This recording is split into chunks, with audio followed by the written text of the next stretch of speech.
This tutorial we're going to again look at arrays.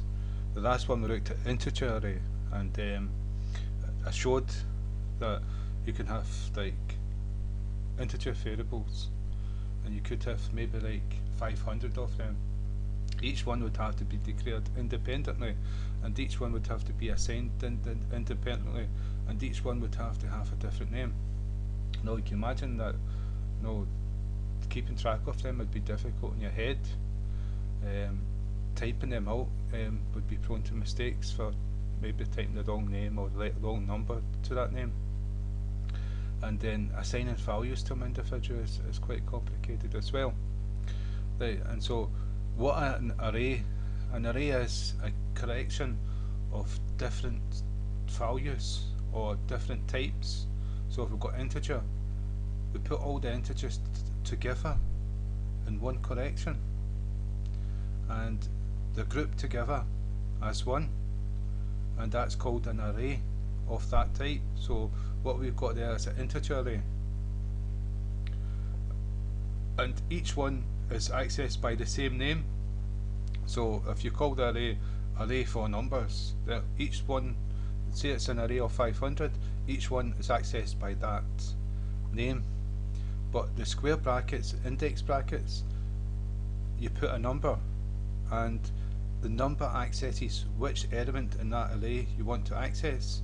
So if you've got 500 elements, and you want to access number 49 element, then you would type 48 in there actually, because an array starts at 0 and it ends 1 minus the number of arrays. So if I put 50 elements into an array, I'll have 0 to 49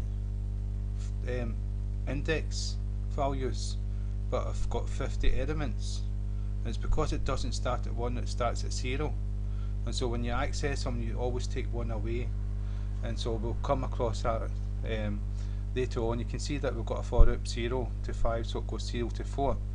Well, if that was 1 to 6 lessons, if it was counting 1 to 5, in here we'd have to do minus 1, and so it would go from 0 to 4, but we don't have to do that because it started at 0 and it's only going to go to 4. Right, a string array is the exact same as an integer array, only what the type is different. It's of type string, not integer. And so I've created a string array in this class, and as you can see it's the exact same. I've demonstrated 5 different strings, 5 different values added to a string. I've demonstrated you can access them all individually within the index brackets and given them different names. I've commented it out like the last one, and showed you that you can assign all the values at once, and it's separated because it's string. It's not numbers anymore, it's double quotes with a string, and it's separated by commas, and it's inside braces, the group of code. And then I've used a for loop to print it to screen, and inside the for loop is num, which starts at 0 and goes to 5. And so if I run that program, I've created another method new array, and if I go to second, you can see that I've created an instance of the 4th class, and I've called the new array inside the 4th class plus the new array method inside the 3rd class. And so I'm going to run the program just to show you, demonstrate what happens. And you can see there's one missing here from the number 1, 2, 3, 4, 5 elements: YouTube, video, channel, education, and program. That's what I put in. If I go back to 3rd, I've changed something here. Why did it only go to starts at 0, minus 5, increment, print out num? If not, I'm going to show you something. See how we've only got 38 there. If I scroll up to the top, it starts at 2, 2, 4, 38. That's silly me. Right, and so you can see I go down to the bottom because it went off the screen. And so that's me demonstrated the string array is the exact same as the for array. But what we can do, there's various things we can do with it. Let me think. We can, if we go back to the integer one, we can use how we've assigned these here all in one. We can assign them in a for loop. If we just use the name array, what's it called? Array. Yep. And equals. No, this is just like using an integer variable or a string variable. We just use its name we gave it. We don't use the brackets here. But we're going to use the brackets to sign individuals. And so equals. And what we're going to put inside here is num. So that's going to go 0 to 4. And inside here we're going to put a value 7777. Strange number, but there you go. And that's going to, each one of these elements is going to be assigned that in the for loop. So if we run the program, 777, if we scroll up you'll see the whole thing. There you go. And let me see what else. Also, we're using the for loop.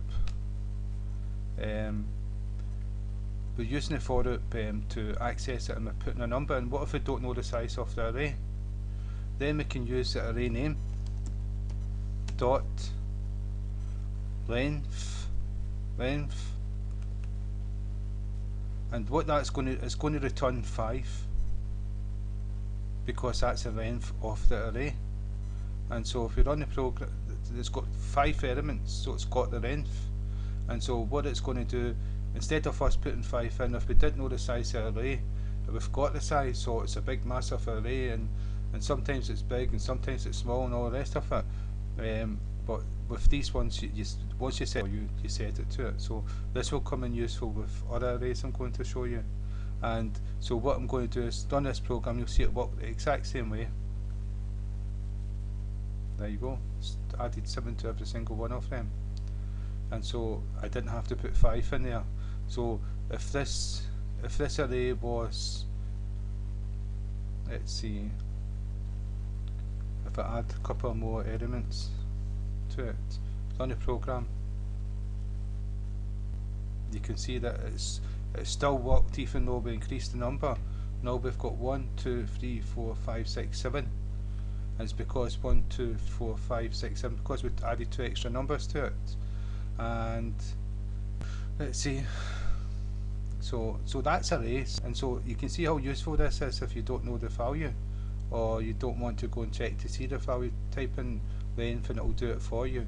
So that's us for strings and integer arrays.